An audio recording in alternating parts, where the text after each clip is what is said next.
The indulgent fluff of E3 has come and gone, and in its wake, we're left with some pretty interesting games. In a sort of particular order, here are some of my favorite games that were shown at E3 2017.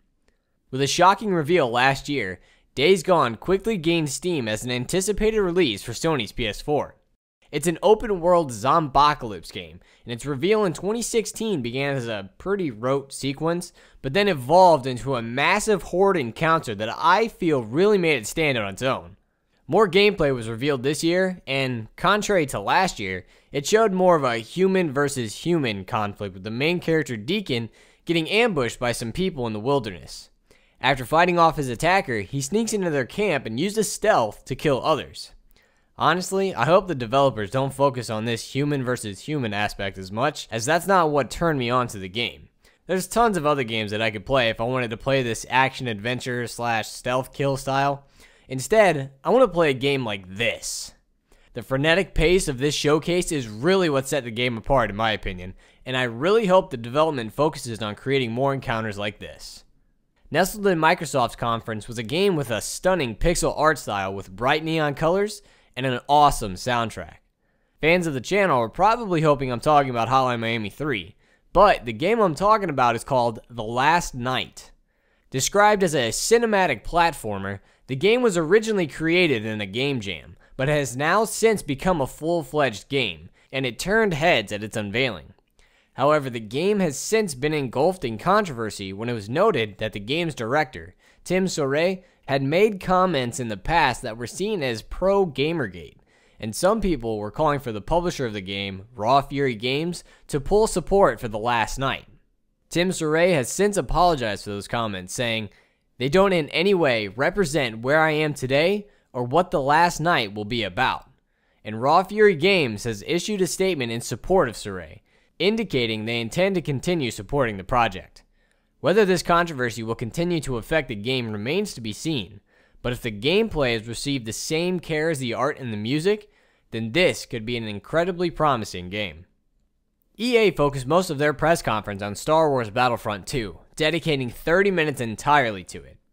Personally, I don't really care about it, and there really wasn't anything else that they showed that interested me, except for a game called A Way Out. Directed by the same man that directed Brothers: A Tale of Two Sons, it's a split-screen only co-op game. It's a story-driven game that gives you multiple options to play through scenarios. There's even moments when one player will be in a cutscene while the other one will be controlling the other character. It seems it really puts a dependence on working together to get through the game. I will say though, I'm a little concerned about the screen real estate.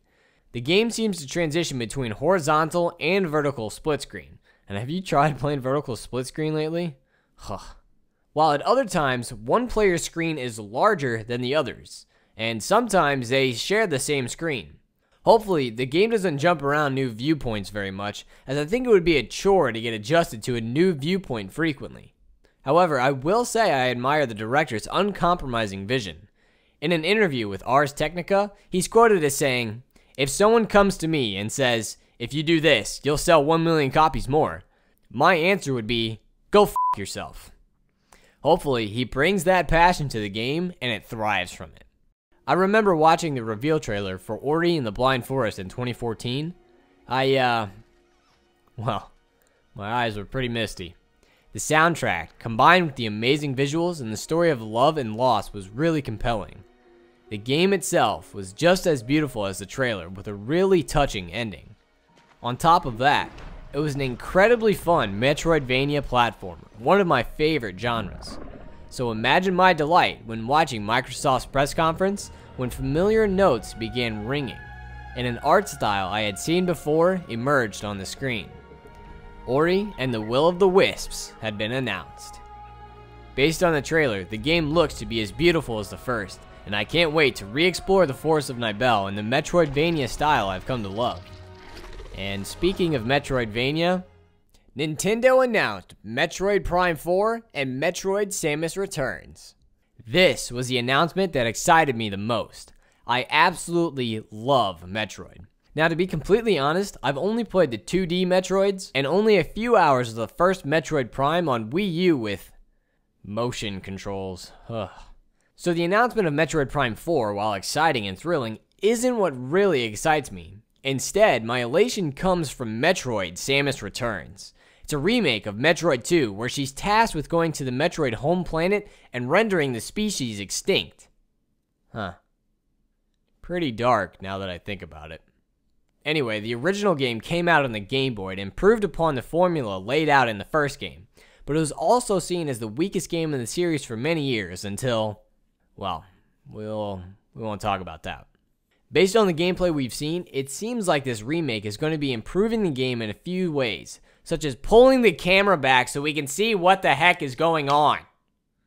But still, I was a fan of the original, and being able to jump back into a new-ish 2D Metroid is awesome. And maybe it's about time I play the Prime Trilogy to get ready for Metroid Prime 4. Anyway, those are some of my favorite games showcased at E3 this year. What about you? What games did you like the most? I'd love to hear any thoughts you'd like to share. But that wraps up this video. So, thank you for watching and see you later.